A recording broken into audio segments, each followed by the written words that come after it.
All right, what's poppin', party people? This is your boy Professor Nims, and y'all are tuned in for another segment of Pop Talk. I'm signing on for the Casual Rand, What up, though? Boston Jared, Peace. and Coach Dave. We see you out there. You're on mute, Coach, but we'll get to you. So we are our pundits are all across this globe right now, but we wanted to come in and make sure that we gave you a response to the two fights of some pound for pounders and Canelo Alvarez and his dominating victory over the kind of not the Mexican monster, but the new guy that they were propping up, Jaime Munguia, and then also react to Naoya Inoue's knockout victory all over Luis Neri. So before we get into this, make sure that you do like and subscribe, and let's jump into this content. So your boy Canelo Alvarez had a pretty convincing 12-round unanimous decision over Jaime Munguia.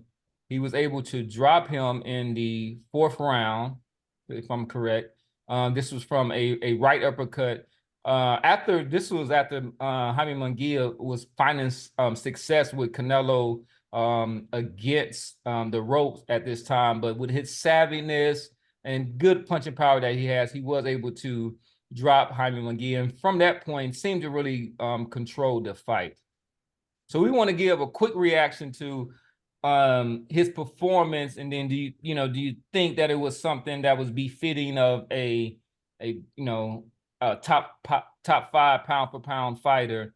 And then what is the logical next step for Canelo Alvarez? We've been hearing a lot of things about maybe Terrence Crawford. The Benavidez fight seems to be something that he's not too interested in. And then we also saw your boy Berlanga, who was hanging around all through Las Vegas and trying to make sure that his name was a part of this conversation. So we're gonna start with Boston Jared. Well, actually, let's start with Casual Rand, my bud, and then give me your impressions about Canelo's performance. And then what do you think that he should do next when it comes to the balance of loot and legacy, as Coach would put it? The performance was on par. I predicted that he would knock him out in the eighth round. That didn't happen. And now you have fighters such as Bud Crawford saying that Canelo carried him throughout the fight. There was like punches and stuff where he hit him in the forehead, where if he would have, that the jaw was open for to take him out, but he just chose to hit him in the forehead and just carry him throughout the fight. I don't know how true that is or not. That's laughable. That's laughable. But my thing is,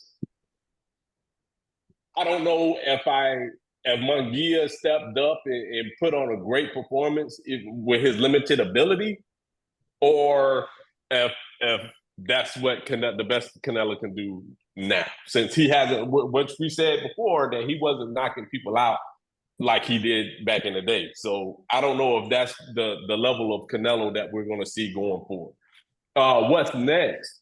I'm just thoroughly disgusted at his response. And like I said before, my whole stance of everything is, like, it ain't about the belts. You know what I'm saying? And his legacy isn't about the belts. But at this time, if you want to pick it, he said his resume dictates that he can pick and choose from here on out. I agree with that, hands down. But give up the belts. You know what I'm saying? Like, a Benavidez shouldn't have to go up to 175 to get competitive fights or fight for a belt.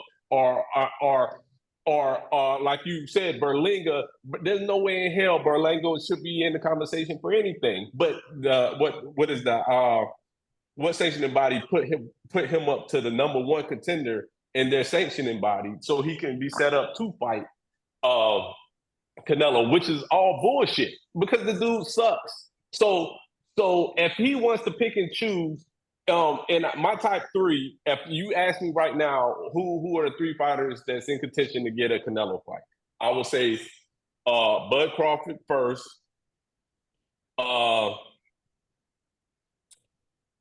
Until yesterday, I would have said Jamal Charlo. and, and now, and the third is Berlinga. And all three of these should not have a chance in hell to compete at 168 for undisputed. But Canelo is going to duck and dodge. Yes, he is in a place where he can pick and choose who he fight next. But he shouldn't be able to hold on those belts and do the same.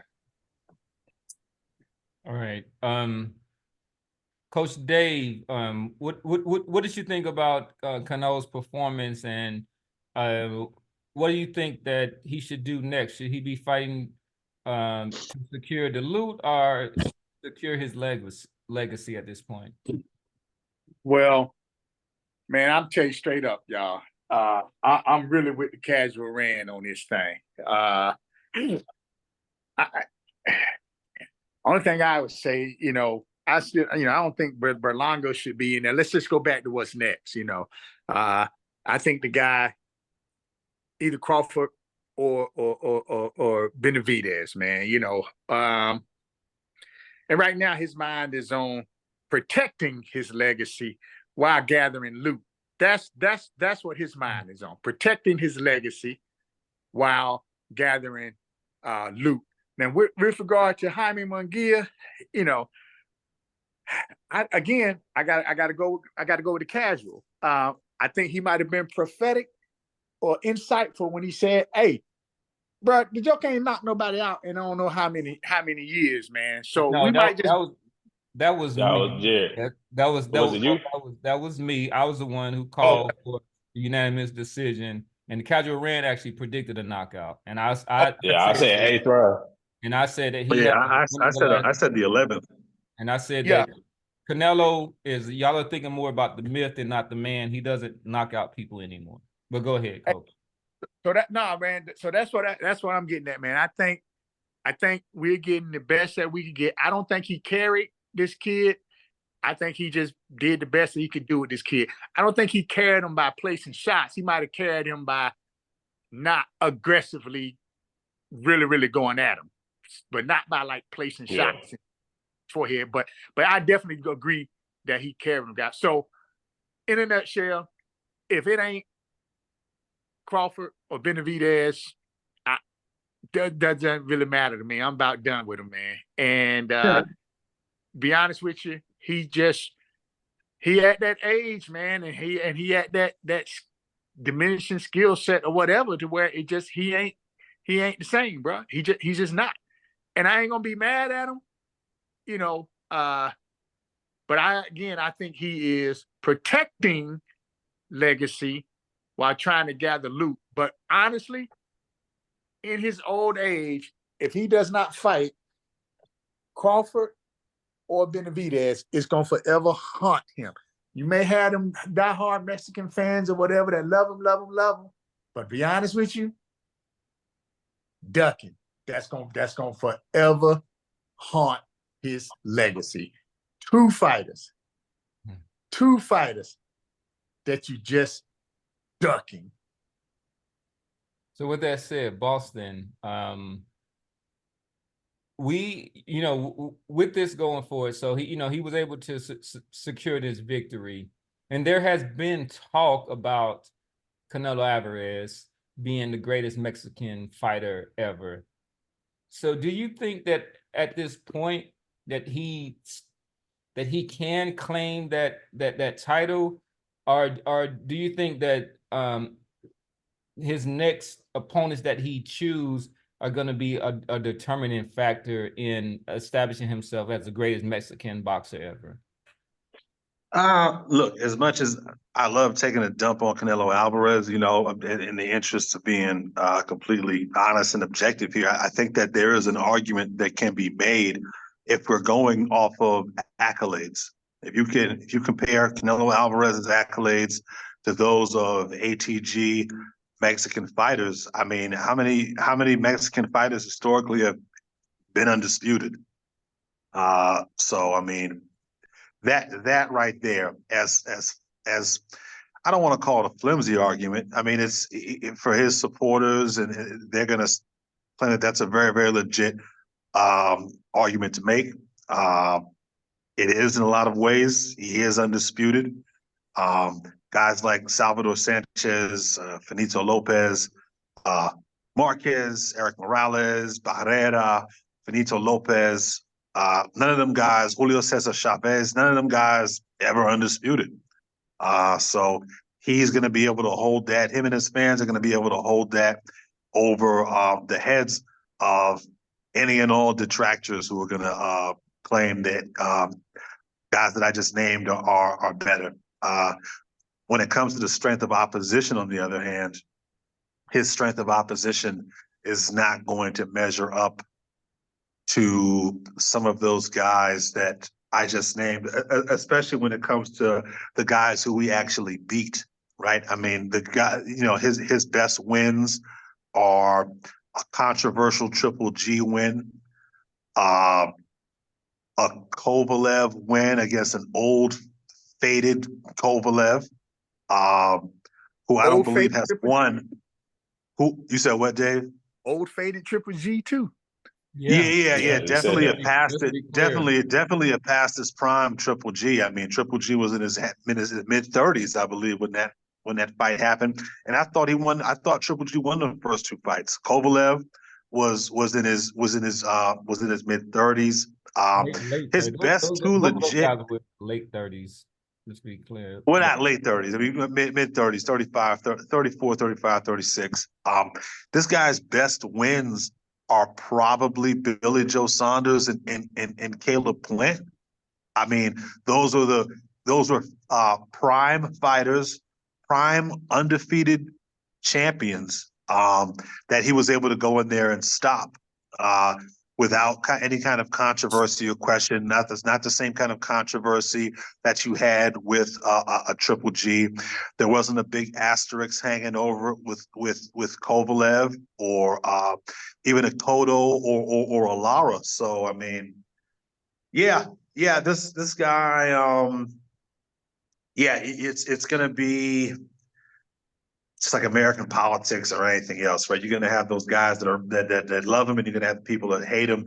There aren't going to be too many guys who are in the middle on this guy. He's just that polarizing. So as far as your second question, the next two guys he picks can further cement his legacy. But if we're talking about Crawford next, I really struggle to see what is going to be his rationale for taking that fight.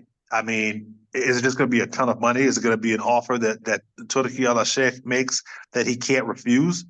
I'm really curious to see, because he dismissed Crawford probably even more definitively than he dismissed Benavidez. I mean, when asked about Crawford, he said, absolutely no, it doesn't do anything for me. It's zero reward and at all risk. So what's the rationale going to be for fighting him now? I mean, I'm curious. I really want to know what Turki Al-Sheikh is got cooking up, especially given that he wants $100+ million for Benavidez. So, yeah. I mean, imagine if he loses to Crawford. $200 million or something, like some ridiculous number.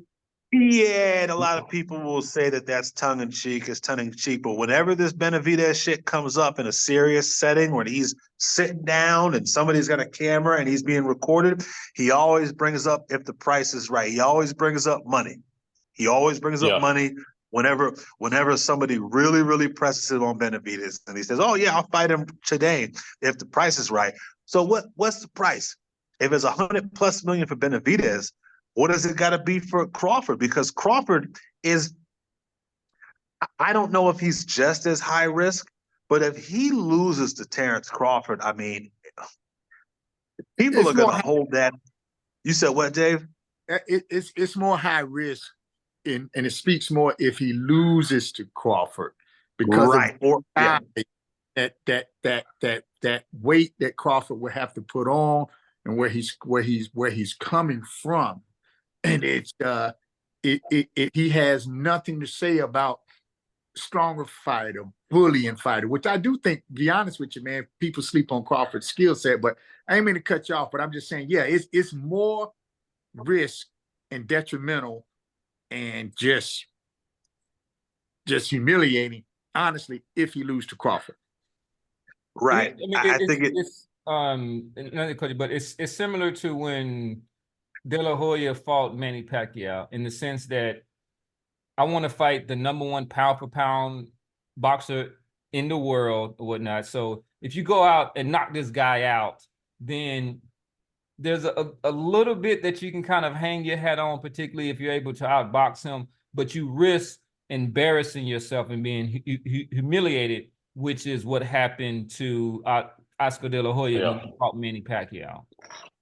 Well, even with that fight, there was a huge asterisk, right? Because De La Hoya had to come down to a catchweight. I think he came down to like 144 or 145 pounds. No, it was 147. It was 147 pounds. But okay. Then excuse me. I thought it was a catch. I was almost certain that was a catchweight. But Oscar De La Hoya's previous fights weren't anywhere close to 147 No, it wasn't. pounds. You know, he had won a title, quote unquote, at middleweight, right? He was fighting, he had fought, out there, and but it was a fight that honestly that Oscar wanted in this point.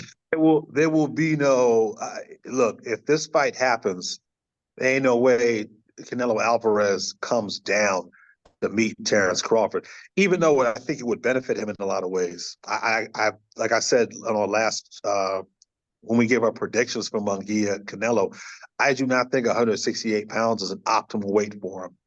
He doesn't have the output, doesn't have the gas tank for a fighter that already had a suspect gas tank. So, yeah, that's what I'm saying. Why do you think it's out of the question? What if they decide to fight at 163 pounds? Because the last fight, Canelo weighed in. What did he weigh in at? He weighed in once, like well under the 168-pound weight division. I don't think that what did he weigh in at? I didn't remember that. I thought he was. Yeah, he weighed in like a pound under, I think. It was at least 166 pounds or whatnot. And then I'm not sure if it was that low, Cam, but like you said, he didn't look drawn or anything. No, I can pull up the weight, but he didn't look drawn. But Cam, like you said when we talked about the Ryan Garcia and the 3 pounds over, you're talking about what weight did you want him to meet Terrence Crawford at? 163 pounds.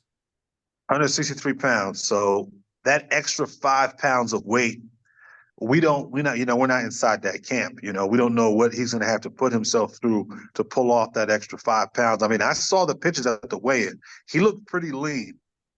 He looked pretty lean. So yeah, but he's the Super A side. He's not going to do anything that he thinks might give Crawford any kind of advantage, because he knows that even if that fight is competitive, man, it is going to look bad. It's going to look bad. Yeah. And what is the record saying that he got paid for this Munguia fight? I think it's somewhere upper 70 to 90. Because then rumors are saying it hasn't been determined yet. It hasn't been determined yet. Oh yeah, the numbers like he gave 20 mil to a charity, and then he made like 70 or something. Man, the numbers was crazy. So I was like, this can't be real. Okay, so I'll let it settle down. But he made a hell of a lot of money for Munguia. So I don't think that there's going to be enough money to make him go down in weight to fight a challenging opponent. I think at this point you're going to have to come to 168. Like Turkey Al-Sheikh can offer him to throw a I don't think the risk. I don't think the bang is worth it. So if you throw 150, let's say 150 million, for what? You know what I'm saying? 150 million for the man for the commas that you got to add to your no. So that's just for one fighter, 150 for one fighter. So Bud's gonna be like, look, if I'm going all the way over there, you're gonna have to match it. So you talking about a $250 million fight, one fight. You're talking about a purse where you couldn't even have an undercard.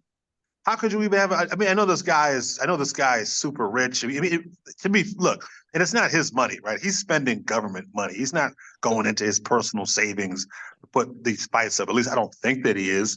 But even still, that even for a country like Saudi Arabia, like that's a those numbers is ridiculous. crazy. Those are ridiculous numbers, man. It is, And but again, it is Crawford. And Crawford is, we hear all the PBC fanboy talking points. This guy is he he's doesn't the just number one pound for pound fighter in almost every, and I want to say in 99% of the people's eyes, he's the number one pound for pound fighter. And okay. listen, And how much is that worth? How many times has Floyd Mayweather made at least 150 million? And name one opponent besides Pacquiao who had any type of.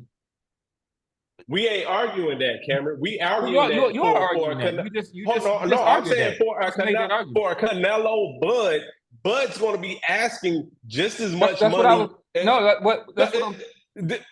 No, you're not. You're saying asking for just as much as Canelo. No, he's not. But he's going to be asking for a lot, though. Let's just say Canelo wants 100. If Canelo wants 100, what do you think Bud's going to want? He's going to be asking for his highest payday. He understands that he's the B-side. He's going to give up a lot. It's just like when Floyd had to fight Oscar. Floyd was the number one pound for pound fighter in the world. It did not matter when he fought Oscar. He gave up everything. Cameron, that's a lie. That's a lie because he said himself. Hold on, Cameron. We just witnessed him do this with Spence. If that was the case, we wouldn't have never had the fallout the first time with Spence. Crawford. So okay. How much you think he wants? Hold on, let's be clear. So the Casual Rand just compared Canelo Alvarez to I compared the fact that you saying that he knows he's the B-side and he's going to go make greater. He was like, look, I want just as much money as whoever to fight whoever. He never came down on his price. You're trying to prove, you're trying to argue the fact that he will. No. It's the fact. There's Canelo Alvarez. Well, give me a proven fact that he took the lesser money and the B-side to fight anyone. Who are you talking about now? But Crawford. Listen, okay. Name a time he said, okay, I'm gonna take less money. He pulled a Hager. Name one time he pulled a Hager. Okay, all right. So I'm wrong. I'm sorry. I didn't realize that Terrence Crawford is going to claim to be the A side and ask for more money than Canelo Alvarez. Damn. Look, guys, because we getting kind of long in this segment. You're saying just because he's never asked for before. Cameron, I'm saying he's not going to shortchange himself and be like, "Oh, Canelo's going to get 100 plus. I'm okay with getting 40 because that's the most money I ever made when I fought somebody." That makes no fucking sense. Yeah, it doesn't, especially if Canelo Alvarez is, for example, if Canelo's going to make. How did I just go ahead and put it out there? If Canelo Alvarez is going to make $100 million, let's just say for the sake of argument, he gets $100 million. How much you think Terrence Crawford wants? Listen, let me put it this way: when Floyd Mayweather, let me give you an example. So, like with Floyd Mayweather fought Manny Pacquiao. Totally different ecosystem, totally different economic environment back then. But go ahead. Okay, but go ahead. Say your piece. In that fight, Manny Pacquiao clearly made less than Floyd Mayweather in that fight, and he was one of the most popular fighters ever. And then he didn't have to give up anything or do that. Terrence Crawford is going to be asking the number one draw in boxing to come down in some weight. Terrence Crawford has never got 1 million pay-per-view buys ever, and he's going to get this guaranteed with this fight. He's going to get his highest payday, and you're how saying much, Cam? How much? He's going to get $60 million at least. So you're talking about $160 million purse for just the main event. That's all we're getting at, Cam. is what it comes down to. It Like, doesn't seem like it's going to be y'all act feasible like y'all economically. act like Floyd Mayweather wasn't making 200-300 million fighting nobodies.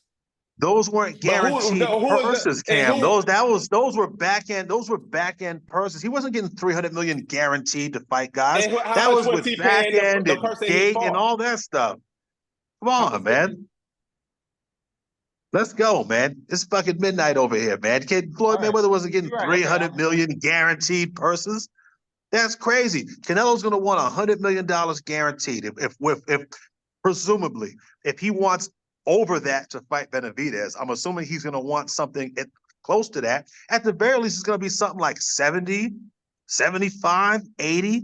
And if Crawford wants 60% of that, 50% of that, maybe 70% of that, you're still talking about an astronomically high purse for one fight.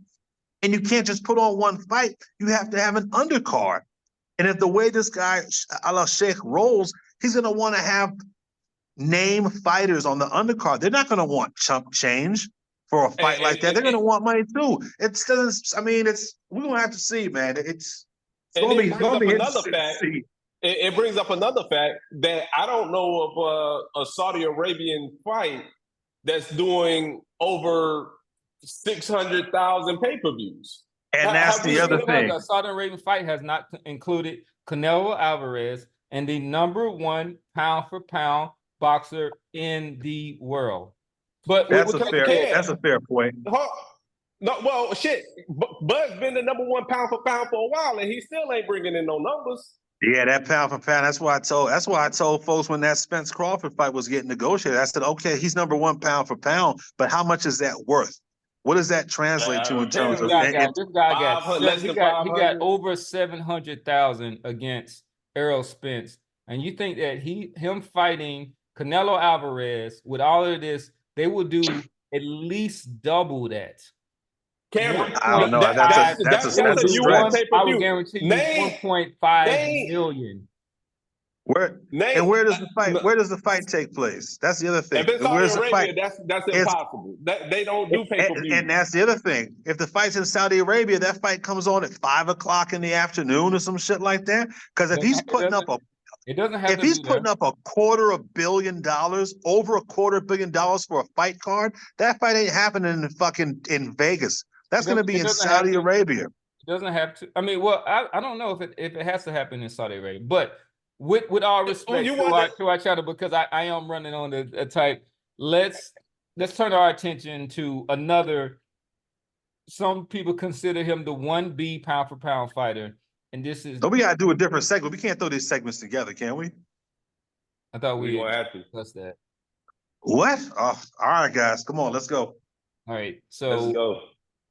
Naoya Inoue, and I am running late on my time. So Naoya Inoue recently secured his undisputed super bantamweight reign by knocking out Luis Neri, and this was a round. Guys, help me out with this. Round 6 KO. It was because I called 7. I called 7, and he knocks about a 6, I think. Yeah. Yep. But he was also dropped for the first time in his career in the first round by a pretty sharp.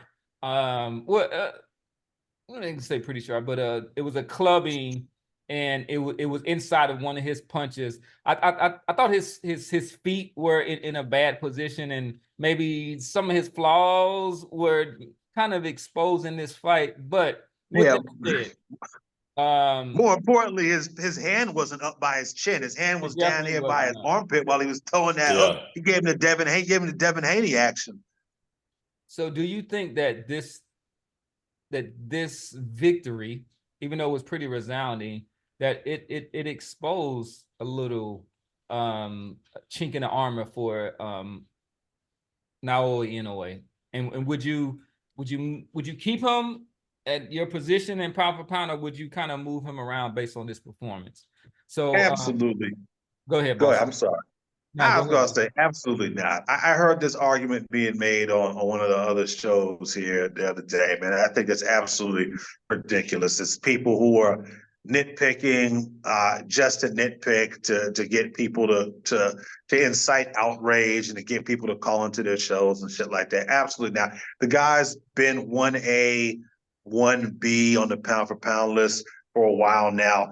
Getting knocked down in a fight that you came back and you beat the shit out of the guy, and it's not going to take you out of that 1A, 1B spot. If he had gone the distance with Neri, or if it was some knockdown, drag out kind of war that was competitive, then I could see that argument then. That's not what this fight appeared to be. To be clear, I didn't watch the fight, but based off the scorecards that I saw at the time of the stoppage, he wasn't in danger of losing this fight. He kicked the shit out of Neri. And you did watch the highlights, so just to be clear, just for the boss, you were able to watch some of the highlights. Yeah. I was able to watch the highlights, and I had said in the breakdown last week that this guy is going to come out there and try to put on a show, and he was a little bit too careless against a guy who was a solid fighter, man. He was feeling himself a little too much. He got a little too careless out there throwing crazy winging hooks and all that shit, and he got caught, man. I mean, Muhammad Ali has been knocked down by lesser opposition than Luis Neri, and there's plenty of other fighters historically, much more renowned fighters than Inoue, who have been knocked down by subpar opposition. So it's a ridiculous argument. He's still 1A, 1B on the pound for pound list, a knockdown in a fight that you win by KO decisively. He put that guy to sleep. Neri looked like he was dead in there. Off an arm punch, too. Yeah, come on, man. I will say that Neri's face was rearranged, and the combo was I don't think people give enough credit for the combo. The combo was a right uppercut that he turned into an overhand right. So he right there, I mean, and just within a second, which I don't it's not a lot of fighters who can do that and generate enough power to, I mean, almost knock the guy's head off of his neck. I mean, you're talking about a few inches.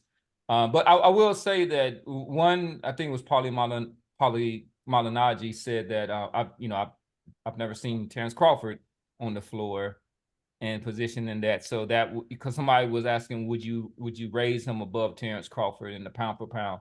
But to Coach Dave, if you were preparing another fighter for Inoue and you saw this fight, would you be encouraged or would you be discouraged by the way that he was able to essentially come back and dominate after being knocked down?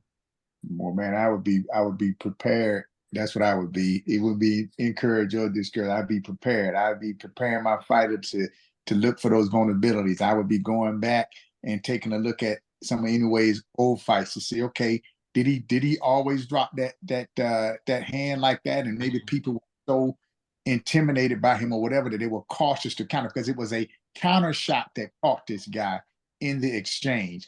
So I wouldn't necessarily be, encouraged or discouraged, but I would sure enough straight up be prepared, and we'd be looking for that daggone left hook in the heat of exchanges, and trying to see if we can land it. What I was encouraged by with Inoue is just how he paused and then get up too quick, man, and he didn't have nothing to prove, man, and jump up because he was totally okay, but he just stopped. Took it in, took a couple of counts, let me get it, didn't look dazed or whatever. He was like, okay, let me settle myself. And that's professionalism, man. That's the maturity of athleticism, when it comes to this sweet science, man. And just composing it. And then, like Cam said, he got up, man, and just kicked foot all up in Neri. I'm talking about kneecap deep, up in this joker, man. So just kudos on him, man. But I would absolutely be reviewing all of his fights, man. You know what I'm saying? Just to seeing what's that vulnerability, and is he open in the exchange? Because remember that when you in the exchange and somebody is doing something, you can get so caught up on the fighter that's getting busy because anyway doing the same. And you look at film when you training that fighter, you looking at film, you know, multiple times because you're looking at him with a different eye. I might be watching a fight, honestly, just trying to check this guy's stamina out. I might be watching a fight, trying to see how this guy, you know, reacts to the jab. It's multiple times that when you're studying a fighter, man, I mean, you study this guy to the point where you're dreaming about this joker. So honestly, it might have showed a little vulnerability within the exchange, because if I go back and see him dominate fights and that counter shot was always there, then yeah, we got some problems. Yeah, Anyway, might have. Yeah, for me is I was a little kind of concerned about he wasn't necessarily squared up, but his feet were close to being squared up when he got hit, which led, you know, which partially led to him being knocked down. And then his hand was nowhere in sight. And also, if I was breaking him down, you know, he at least against your boy Donaire, he for that pull counter, that pull right counter, he was right. That's the one that kind of rocked him to his boot. So I would say that those are some things that you can look for. So speaking of a killer left hand, Cadro Rand. So it seems that now our argument about him possibly fighting Tank Davis is laughable. I think that right, it's getting to that threshold. But what do you think is his threshold? Right now, he's fighting at 122 pounds. I think that if he could go and be a undisputed featherweight champion, which is still one of the glamour divisions, I think that will say a lot about his legacy, which is pretty secure. But I'm talking about you getting into top 10 pound for pound fighters ever with him doing that. Do you think that he's at the? He's 122 or 126? He's 122 now. He's not feather. He's okay. super banner. He's super banner now. He's super banner. Okay, I'm sorry. I apologize. Yeah. So, but I'm thinking that 126 is that threshold. I'm at 130. Them like you fighting guys like Shakur Stevenson. He probably walks around me and him in the same weight, and I'm like 5'11". So, but Shakur 135. Yeah, but he fought at 130 though. Yes, but point is well taken. Yes, he's fighting much bigger guys, guys who are physically much bigger. Yes, exactly. Yep. So Cadran, do you think that we're seeing him at the threshold of his capabilities at 122 pounds? No, I don't think so. I think with age, when he hit that 30-year-old threshold, I think he's 31. Be pushing. He's 31 now. Oh, is he? Yeah. Ooh. It doesn't seem like, but yeah, he's I thought he was way younger than that.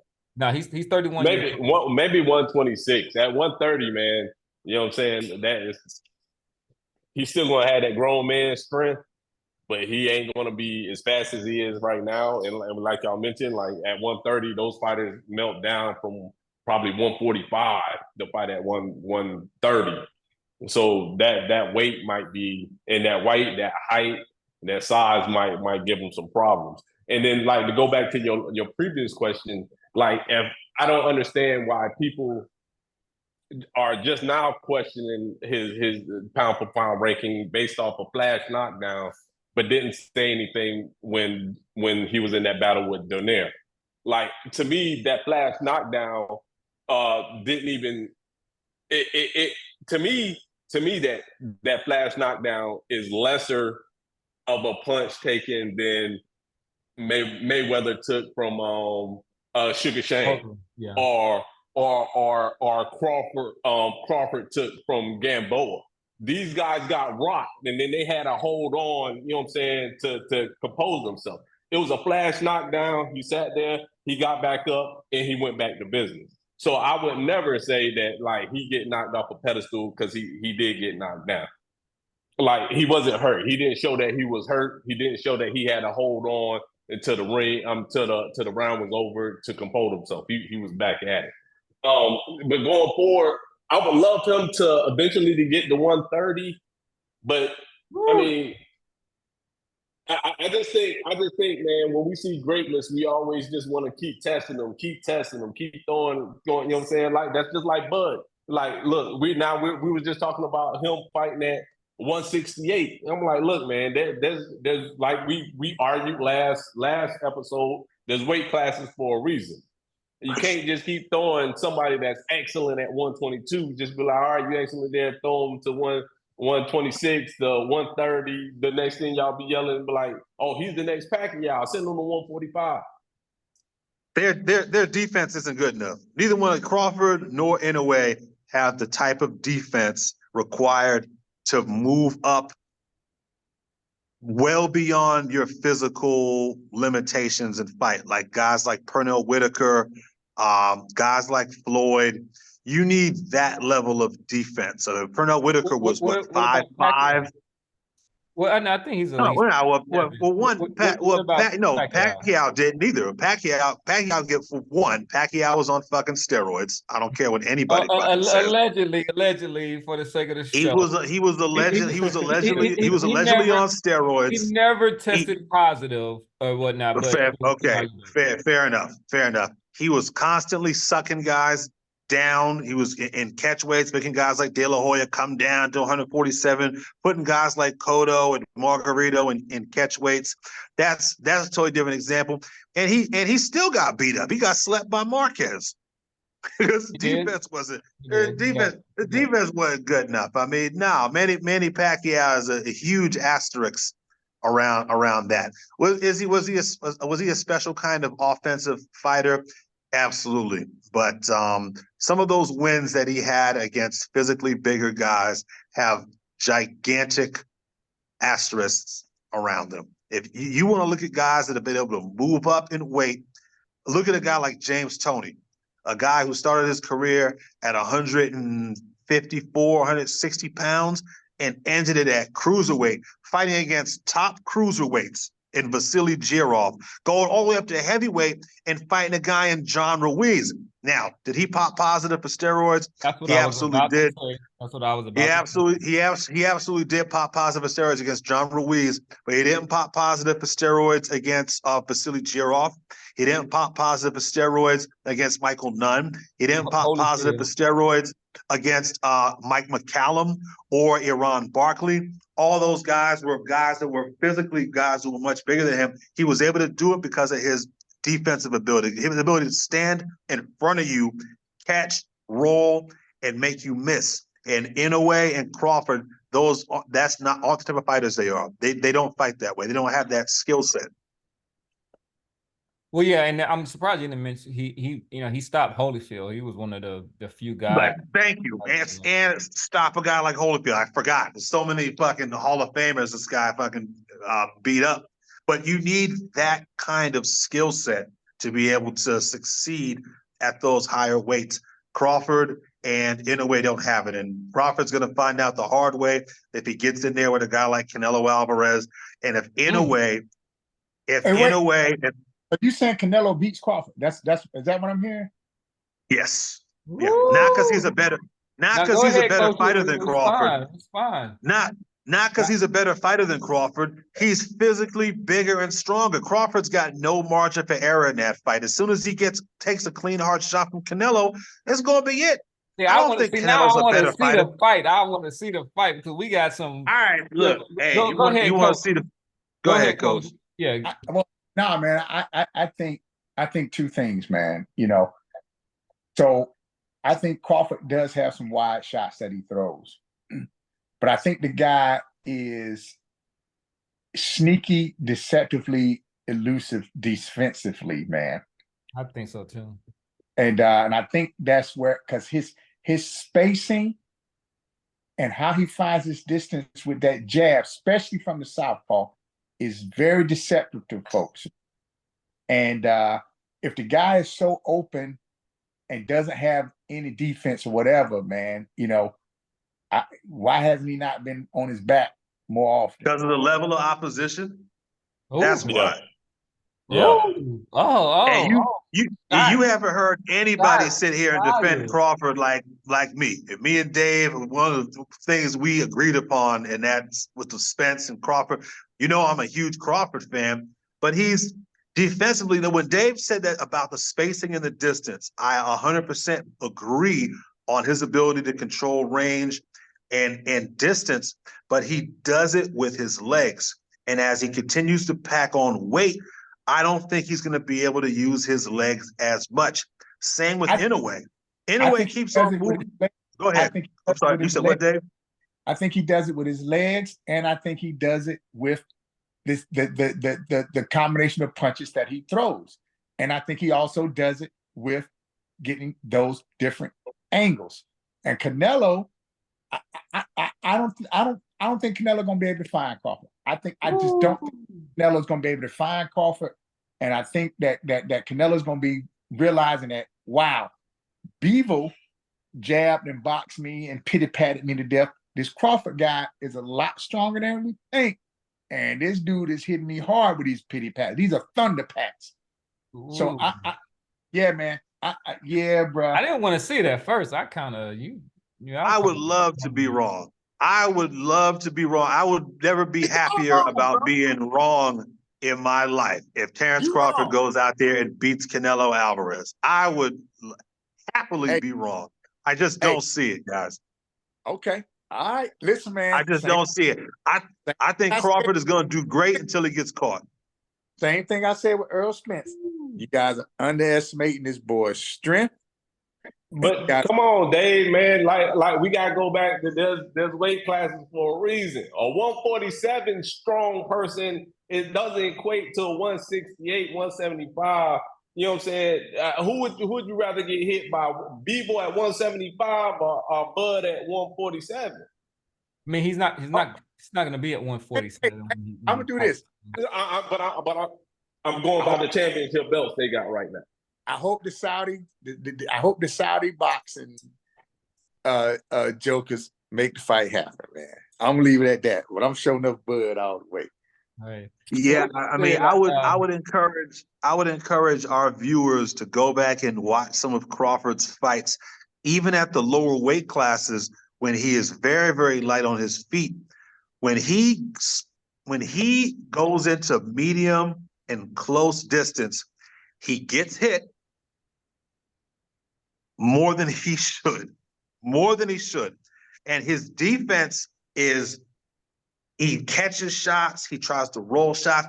He cannot take a shot from Canelo on his glove. He tries to take that hook from Canelo with his glove. Canelo's just going to tear right through the guy's guard, man. So I don't want to belabor the point. Let's see. All right. So let's go ahead and end with Casual Rand. Anything to add to this kind of argument? Nah, man. Man, size matter, man. And Canelo, man, he's slick. I just think he beats the shit out of Bud. But that's me being biased. We talk shit about fucking Canelo. Canelo ain't no goddamn much as shit I talk about Canelo. He ain't no bum, right? He's not some average. He's not some average fighter, guys. Like, that dude got a chin out of this world. And bro. He does. He does. Yes. He got a chin. That dude got a chin. So he ain't no bum, but he's smart. In his corner, he picks fights that he know he can absolutely win. But we said that against Bud, though. Nah, wait, well, who said that? I didn't say that. Now you tried to say, come on, Randy. Here's the deal. You know what I'm saying? I say the same thing about Bud. Look at his resume. Wait a minute, that's bullshit. Look at Canelo's resume and then look at Bud's resume and tell me who pick and choose who they fight and who they think they can beat. Bro, we going down a rabbit hole now here. It's too late for me to go down this rabbit hole. All right, we'll do this later. What he more names on Canelo's resume? I ain't gonna hit that rabbit hole. All I'm saying is, but right now I'm on the record. Bud is my man. Bud. Right. We gonna put a bottle of Vino on this. Hey, All right. It sounds like, based off the news that I've been seeing that's out there, man, it looks like we're gonna have a chance to revisit this because it looks like there's real legs behind this fight. Yeah, we gonna have a chance because it looks like this fight might happen.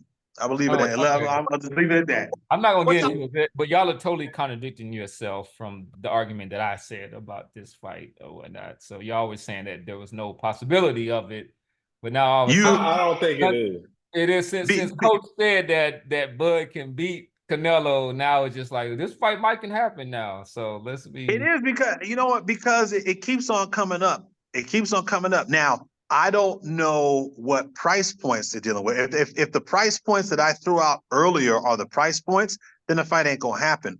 But if Canelo is willing to work off of what he's been getting for whatever the reason, maybe take a huge chunk of the back end, there's a possibility. But if he wants guaranteed, if he wants a huge guaranteed purse for it, that fight ain't happening. If Devin Haney and Ryan Garcia can generate around 110 million between just them two, I don't see how you have a problem with finding 150 million for Bud Crawford and Canelo Alvarez. But you talking about 150 to split? That's one thing. That's a true. 150 to split. Exactly. So you talking about 75 each? No, I mean, that ain't happening. It ain't gonna be no 75 each. It's not gonna be 50-50. I'm just saying 150 between them two. Bud Crawford is not gonna go into a Canelo fight asking for a 50-50 split. If y'all think that, then you're reading off of of the casual shirt. You cap. Okay, but what if he wants 60-40? What if he wants 45-55? Then what? I mean, I give him 63-37 and be cool. Again, and we still don't know what Canelo's price point is. But you are right, Cam. We flip-flopped a little bit. We did flip-flop a little bit, but it's in the news. It keeps on popping up. It keeps on coming up. It keeps on coming up. We can't just act like it's not. So yeah. Hey, Boston, I'm trying to tell you now. You was with me when that Joker fought that old chump Earl Spence. I'm trying to tell you now, boy, Crawford gonna beat this boy. And look, and when he beat if Canelo, man, I can't even say it, bro. I can't even say it. He's not. Guys, he beats Canelo Alvarez. Then what? Right, drinks on me. Who's drinks on me? Y'all come to DC. First of all, I'm still owed a seafood dinner from like a year ago. Because y'all told me that Adrian Broner was gonna fight 3 times in 18 months, and this guy has fought no time in 2 years. And I remember that we gonna that's not true. Note, man. This is Professor Mills. I'm signing off for Coach. Yeah. I'm out of here. See you guys later. Good luck with that seafood dinner. See, I know. See that? You see that? The pundits do not hold up on their bets, and it's recorded. Peace.